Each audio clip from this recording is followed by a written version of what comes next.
లేచి నిలబడతాడు. ఆ మధ్య ఒక దైవజన్ని కుటుంబం మీదకి ఇంచుమించు 50 మంది వచ్చారట.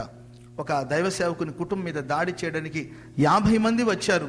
వాళ్ళు ఎవరో తెలీదు, ఉగ్రవాదులో తీవ్రవాదులో లేకపోతే ఏం చేయడానికి కొరకు వచ్చారో తెలీదు, ఎవరు పంపారో తెలియదండి. ఒక దైవ సేవకుని కుటుంబం, 2 పిల్లలు ఉన్నారు. ఆ దైవజనుడికి ఓ చిన్న కుటుంబం, చిన్న సంఘం. సడన్గా 50 మంది వచ్చేసారు ఆయన మీదకి. వచ్చిన వాళ్ళందరూ కూడా ఆయన కాల్చి చంపడానికి కొరకు సిద్ధపడిపోయారు. బాబు మీరు ఎవరు, ఎందుకు వచ్చారు ఆయన అడిగే లోపలే ఆయనకి ఇంకా గన్ను పెట్టారండి అతను కాల్చి చంపడానికి కొరకు. ప్రియులరా, అప్పుడు ఆ దైవజనుడు అడిగాడంటే, బాబు మీరు నన్ను చంపడానికి వచ్చారని నాకు అర్థమైపోయింది. దయచేసి నాకు ఒక 5 నిమిషాలు సమయం ఇస్తే నేను చివరిగా ప్రార్థన చేసుకుంటాను. ఎందుకంటే మీరు నన్ను చంపేస్తే చనిపోయిన తర్వాత నేను ప్రార్థన చేసుకోలేను. ఇది నా చివరి ప్రార్థన. జస్ట్ నాకు ఒక 5 నిమిషాలు సమయం ఇవ్వండి అని బ్రతిమాలాడు. వాళ్ళు అన్నారు, ఏయ్ అట్లాంటివేమి కుదరదు, నిన్ను చంపేస్తామన్నారు. బాబు ఒక 5 నిమిషాలు, ఎలాంటి వాడైనా చనిపోక ముందు ప్రభుత్వమైనా వాళ్ళకి చివరి కోరిక ఏదైనా అడుగుతారు కదా. సో నా చివరి కోరిక అనుకోండి, ప్లీజ్ నాకు హెల్ప్ చేయండి, ఒక 5 నిమిషాలు సమయం అండి, నేను కళ్ళు మూసి ప్రార్థన చేసుకుంటాను. వాళ్ళలో ఒకడు అన్నాడంటే, పోనీలేరా ఎటు సస్తున్నాడు కదా, 5 నిమిషాలే కదా, 5 నిమిషాలు కాదు కదా, 3 నిమిషాలు ఇస్తాం, 3 నిమిషాలు నీవు ప్రార్థన చేసుకోమన్నారు.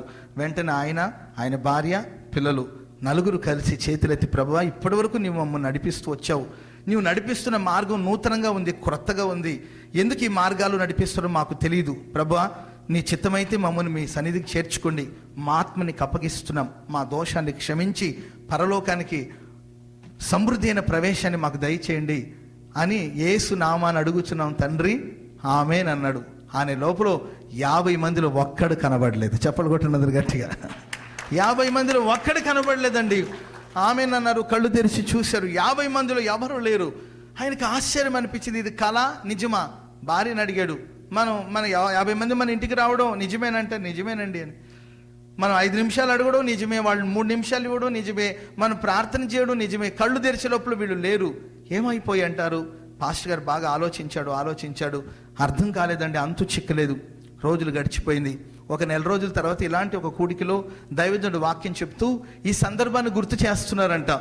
ఇలా ఒక 1 రోజుల క్రితం ఒక 50 మంది నా మీద దాడి చేయడానికి మా ఇంటి మీదకి వచ్చారు. అప్పుడు మేము 5 నిమిషాలు అడిగితే 3 నిమిషాలు ఇచ్చారు. 3 నిమిషాలు ఒక చిన్న ప్రార్థన చేసాం. అంతలోపల వాళ్ళు అమాంతంగా వెళ్ళిపోయారు.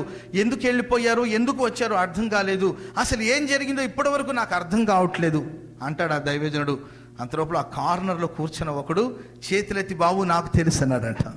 నీకెలా తెలుసురా బాబు అంటే, ఆ 50 మందిలో నేను కూడా ఒక్కడిని అన్నాడట.